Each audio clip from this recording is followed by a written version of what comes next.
What's happening? This your boy Lil Pete, man. DSGB. Shout out to Dumb Out TV. Y'all know how we rocking. Yeah. What it is, everybody. Today we finna talk about what happened to Lil Josh and Ernest, man. They had that song Jigga Juice featuring Hurricane Chris in the early 2000s, man. You know, they had a deal with J Records and Polo Grounds, and they were signed to Baller Records with B-Lo. Now, I'm unsure how these boys really met up with B-Lo. I don't know how the beginning started, but it was this song, man, that I really used to like. And, you know, it had B-Lo on there with Juvenile. And it had this little jit on there, you know what I mean? And everybody knew it was real catchy, but people used to say it was Boosie. But really, it was Lil Josh, you know what I mean? Because Jit was only like 12 or 13 years old, but he was snapping like a grown man. And I believe this was around the time that Boosie had done went to jail, or Boosie had done left to go to Trill, you know, because Lil Josh was a baby at the time. You know what I'm talking about? And the song was called Whatever You Want to Do, It's Whatever, It's Whatever, It's Whatever, It's Whatever. People thought that was Boosie, but nah, that was Lil Josh. But later on, Lil Josh would meet Ernest, you know, playing basketball. And one day, you know, Lil Josh was doing some music, and he was in the studio and, you know, booked a session or whatever. And it was with B-Lo. And B-Lo already had Ernest, you know, writing songs because that was his little cousin.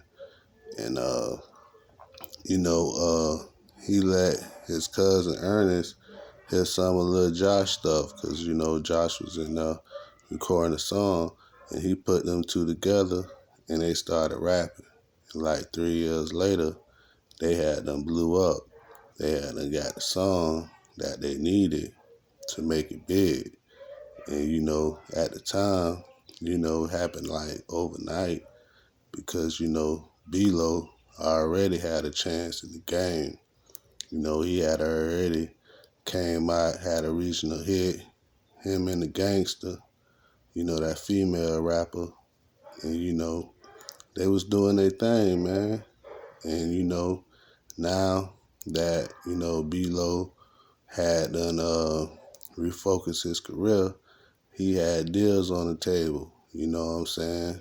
He wanted to talk to Brian Leach and all these big corporate executives because, you know, the Jigga movement had got started from him, you know what I mean? And, like, he had put that shit on the map because, you know, Boosie them was doing it and Webby them was doing it and Trill was doing it. But, you know, B-Lo had beef with them because them niggas tried to kill B-Lo, you know what I'm saying? But at this time, everything was kind of cool, though, you know what I mean? Because Lil Josh was, you know, sending shots out to Lil Boosie. But Lil Boosie really wasn't fucking with them because he felt like the nigga sounded like him, you know what I'm saying? So that's just what it was. At that time, Baton Rouge had a lot of copycat rappers, you know. Motherfuckers wanted to be like Mystical and Master P and stuff. You know, we ain't gonna say no names. But there was a lot of copycat going on, and they was blaming B-Lo for it. You know what I'm saying? But a lot of them remixes was official because B-Lo had that check. You know what I'm saying? And before he got shot in the face by Trill Entertainment for bootlegging, you know, he used to like pay up producers and stuff and tell them like, he'll be back. I want you to work on the track.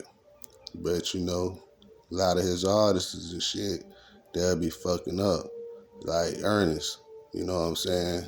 His little cousin, I believe it's his cousin or his nephew, I'm not sure. But he was the real talented one. And he never would write a song. Like, you know, B-Lo would pay for it, and they'll get the nigga in the studio, and he wouldn't even write the song. He'd just play around. And back then, B-Lo was serious about it. Because, you know, he had that song back in the days, you know what I'm talking about? Like Big Mouth, you know what I'm saying? He had a couple hits, you feel me, when he was riding in that Suburban and stuff. You know what I'm saying? Like Big Ballin' and shit. You feel what I'm saying? So he used to pay all the studio mans up. And, you know, Shantae, she had helped him, you know, build a relationship with, you know, Roy Jones from some work she did with Roy Jones. And, you know, they had done took them boys to Florida to record the song. You know what I'm saying? And the song was an instant smash. Got on all the radios. They went on a promo tour. You know what I'm saying? They got to chop it up with some real big dogs. And at the time, they wanted to get Hurricane Chris on the song. So, you know, B-Lo doing what he do, he reached out. We gonna combine this Jigga City shit with, you know what I'm saying, Ratchet City shit. Because at the time, Ratchet City was getting on the map. Because the person that produced A Baby was on his team. He had paid that dude. So anyways, the song came out so good that, you know, when he sent the song for Hurricane Chris to get on it and he got it to the right man's hands, the man called back and was like, man, the label want to sign you, man. We got 2 tickets for you. Come on out. So, you know what I mean?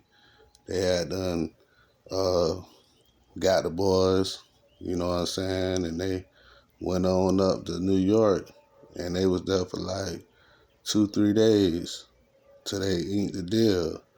And they got a good deal, bro. Down there $1 million for these boys. And you know they had a big budget video. But you know, they was just really in a school. They rented out a school, but they had some cameos in it. And this, like I say, we ain't never had a machine. You hear me? So I'm like, damn, man, this nigga B-Lo got Funk Dog sitting in the studio, paid, like waiting on them to make tracks, and you know he putting there in this bitch. This when Funk Dog got Hey Baby all this shit.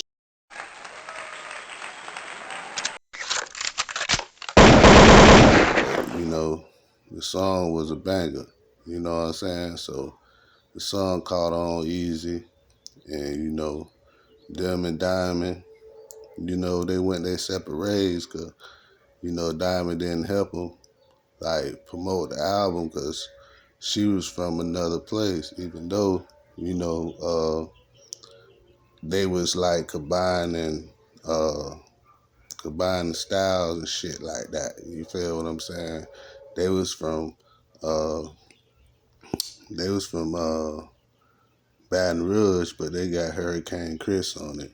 And Hurricane Chris, you know, got the fans all over. And, you know, that shit went straight to Atlanta. So Atlanta was fucking with it. Alabama was fucking with it. Mississippi was fucking with it. Arkansas, Texas was. Memphis was.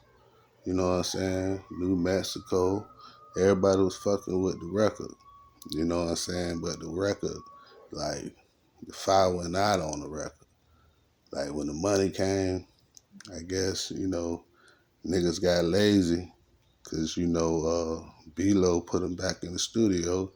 Them niggas got writer's block. They started playing around. So eventually, you know, the deal got crumbled. They felt they didn't get the right money. They didn't get the right attention. You know, when you talk about BR, these niggas' name never mentioned. But they had a big song. They was on 106 and Park. You know, they did shows. They got to meet a lot of people, but they never really got their just due.